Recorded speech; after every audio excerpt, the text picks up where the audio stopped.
الحمدللہ رب العالمین والصلاة والسلام علی سید الانبیاء والمرسلین وعلی صحبہ ومن تبعہم بإحسان الی یوم الدین وبعد۔ ہمارے پاس بلوغ المرام میں کتاب الطہارہ میں آج جو باب ہم نے پڑھا، باب المسح علی الخفین، موزوں پر مسح کرنے کا باب۔ موزوں کے حوالے سے پیچھے بات گزر چکی ہے کہ پاؤں کے اوپر یعنی ہاف بوٹ ہم نے کہا تھا اس کو، چمڑا نما سخت چیز پہن لینا، تو اس پر مسح کیا جا سکتا ہے، اور بھی چیزوں پر مسح کیا جا سکتا ہے، لیکن یہاں پہ ابن حجر رحمہ اللہ نے خاص طور پہ باب قائم کر دیا موضوع پر مسح کے حوالے سے۔ اس باب میں سب سے پہلی حدیث وہ لے کے آئے مغیرہ بن شعبہ رضی اللہ تعالی عنہ سے، قالا، وہ کہتے ہیں کنت مع النبی صلی اللہ علیہ وسلم، میں نبی صلی اللہ علیہ وسلم کے ساتھ تھا، میں نبی صلی اللہ علیہ وسلم کے ہمراہ تھا۔ فتوضا، تو آپ نے وضو فرمایا، فاہویت، سو میں جھکا، لانزع خفیہ،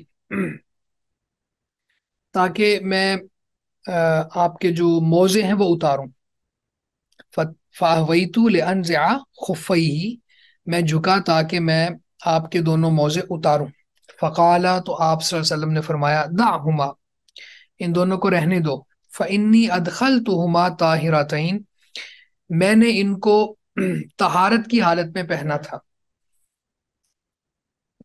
مغیرہ بن شعبہ رضی اللہ تعالی عنہ کہتے ہیں کہ میں نبی صلی اللہ علیہ وسلم کے ساتھ تھا، تو آپ نے وضو کیا تو میں آپ کے موزوں کو اتارنے کے لیے جھکا، تو آپ نے فرمایا کہ ان کو رہنے دو، دعہما، ان دونوں کو چھوڑ دو، فانی ادخلتہما طاہرتین، میں نے ان کو جب پہنا تھا تو وضو کی حالت میں تھا۔ فمسح علیہما، پس نبی صلی اللہ علیہ وسلم نے ان دونوں پر مسح فرمایا۔ متفق علیہ، بخاری مسلم کی یہ روایت ہے۔ موضوع پر مسح کے حوالے سے اللہ کی کتاب بھی رہنمائی کرتی ہے، نبی صلی اللہ علیہ وسلم کی حدیث اور سنت وہ بھی اس پر دلالت کرتی ہے جو ہمارے سامنے ہے۔ اسی طرح امت کا اجماع بھی ہے اس پر، ایک خاص فرقہ ہے جو اس کا منکر ہے، روافض وغیرہ، اس کے علاوہ اس امت کا اجماع ہے کہ مسح جو ہے نا وہ کیا جا سکتا ہے، موضوع پر مسح کے سارے لوگ قائل ہیں۔ تو جو قرآن کی آیت ہے جس میں وضو کی بات ہے وہاں پہ یہ بھی آتا ہے نا، وَمْسَحُوا، تو اس پہ انشاءاللہ پھر بات کریں گے کسی دن۔ تو وہاں پہ بھی مسح دھونا بھی مراد ہو سکتا ہے، مسح بھی مراد ہو سکتا ہے، ظاہر ہے کہ انسان کے پاس دونوں اختیار اللہ تعالیٰ نے دے دیے ہیں۔ تو یہاں پہ اس حدیث میں اچھا، یہ جو واقعہ ہے یہ غزوہ تبوک کا واقعہ ہے۔ تو اللہ کے نبی صلی اللہ علیہ وسلم غزوہ تبوک سے واپس آ رہے تھے، تو رستے میں حضرت مغیرہ بن شعبہ رضی اللہ تعالیٰ عنہ، یہ آپ کے خادم تھے، تو یہی آپ کے ساتھ وضو وغیرہ کا انتظام انسرام دیکھ رہے تھے۔ تو اس دوران پھر یہ واقعہ پیش آیا اور امت کے لیے وجہ جواز بن گیا کہ نبی صلی اللہ علیہ وسلم نے موضوع پر مسح کیا ہے، فمسح علیہما۔ اس کے بعد اگلی حدیث ہے وَلِلْأَرْبَعَةِ عَنْهُ إِلَّا النَّسَائِيَّ، وَلِلْأَرْبَعَةِ، اور چاروں نے بیان کیا ہے، یعنی سنن کی چاروں کتب نے، عنہ، مغیرہ بن شعبہ سے رضی اللہ تعالیٰ عنہ، الا النسائیہ، ہاں نسائی نے نہیں، سنن نسائی کے علاوہ باقی تینوں نے بیان کیا، ان النبی صلی اللہ علیہ وسلم مسح اعلی الخف واسفلہ، کہ نبی صلی اللہ علیہ وسلم نے موزے کے اوپر والے حصے پر بھی مسح کیا، واسفلہ، اور اس کے نچلے حصے پر بھی مسح کیا، وفی اسنادہ ضعف، اور اس کی سند میں کمزوری ہے، یہ سند ضعیف ہے۔ پہلے تو یہ سمجھیں کہ اس حدیث میں یا اس حدیث کے اکارڈنگ مسح اوپر والے حصے پر بھی اور پاؤں کے نیچے والے حصے پر بھی کیا جائے گا، لیکن چونکہ یہ حدیث ضعیف ہے اور اس کی سند میں ثور بن یزید ایک راوی ہے آ، جو رجا کے واسطے سے بیان کرتے ہیں، نیچے لکھا بھی ہوا ہے تفصیلات میں. تو ان کا آپس میں سما ثابت نہیں ہے. سما ثابت نہیں ہے کا مطلب کیا ہے کہ ثور بن یزید نے رجا سے سنا نہیں ہے. تو جب ان کا سننا ثابت نہیں ہے تو یہ کیسے ہو سکتا ہے کہ یہ حدیث پھر سنی ہو؟ تو بہرحال یہ وجہ ضعف ہے، تو حدیث یہ ضعیف ہے. اس کے بالمقابل ایک اگلی جو روایت ہے، بہت اتھینٹک روایت ہے علی رضی اللہ تعالیٰ عنہ کی. یہ دیکھیں، وعن علی رضی اللہ تعالیٰ عنہ قال، علی رضی اللہ تعالیٰ عنہ سے ہے، وہ فرماتے ہیں لو کان الدین بالرأی، اگر دین کا دار و مدار یا دین کی بنیاد رائے ہوتی، لکان اسفل الخف اولا بالمسح. تو علی رضی اللہ تعالیٰ عنہ کی حدیث ہم پڑھے تھے، فرماتے ہیں لو کان الدین بالرأی، اگر دین کی بنیاد رائے ہوتی، لکان اسفل الخف اولا بالمسح من اعلاہ، لکانا تو ضرور ہوتا، اسفل الخف موزے کا نچلا حصہ، اولا زیادہ لائق، بالمسح مسح کے، من اعلاہ اس کے اوپر والے حصے کی نسبت. وقد رأیت رسول اللہ صلی اللہ علیہ وسلم یمسح علی ظاہر خفیہ، اور یقیناً میں نے رسول اللہ صلی اللہ علیہ وسلم کو دیکھا، یمسح آپ مسح فرماتے تھے، علی ظاہر خفیہ اپنے موزوں کے ظاہری حصے پر، یعنی اوپر والے حصے پر. اخرجہ ابو داود باسناد حسن، تو یہ حسن درجے کی حدیث ہے. علی رضی اللہ تعالیٰ عنہ کہتے ہیں کہ اگر دین کی بنیاد عقل ہوتی، یا دین کا دار و مدار عقل پر ہوتا، رائے پر ہوتا، تو موضع کا نچلا حصہ زیادہ حق رکھتا تھا مسح کا اوپر والے حصے کی نسبت. اور یقیناً میں نے رسول اللہ صلی اللہ علیہ وسلم کو دیکھا کہ آپ اپنے موضوع کے ظاہری حصے یعنی اوپر والے حصے پر مسح فرمایا کرتے تھے. سبحان اللہ، یہ حدیث ہمارے سامنے اس سے بہت سی باتیں نکلتی ہیں. سب سے پہلی بات جو علی رضی اللہ تعالیٰ عنہ کا استدلال ہے وہ یہ ہے کہ دین عقل کے موافق ہو یا نہ ہو، یہ کوئی دین پر پریکٹس کرنے کی بنیاد نہیں ہے. کوئی کہے جی عقل کے مطابق ہوگا دین تو میں مانوں گا، مجھے سمجھ آئے گا تو میں مانوں گا، نہیں آئے گا تو نہیں مانوں گا، تو یہ بات جو ہے یہ بات ہی شریعت کے خلاف ہے. اور دلیل استدلال کیا ہے علی رضی اللہ تعالیٰ عنہ کا کہ ظاہر ہے جب بندہ چلتا ہے تو اس کے پاؤں کے نچلے حصے میں کوئی جو بھی چیزیں لگتی ہیں تو مسا نیچے ہونا چاہیے، لیکن مسا اوپر والے حصے پر ہے.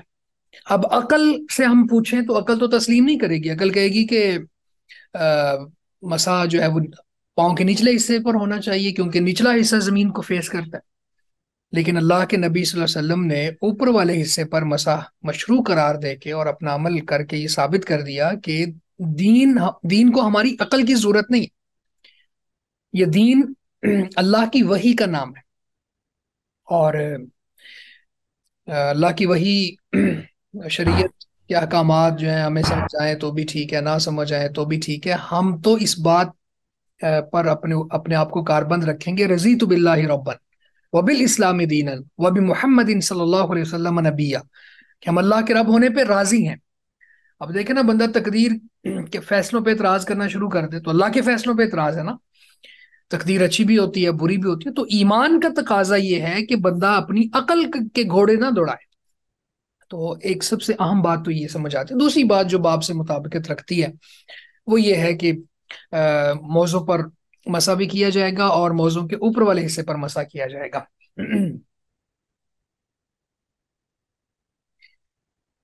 اس کے بعد اگلی حدیث ہمارے پاس ہے صفوان بن اسال رضی اللہ تعالیٰ عنہ سے.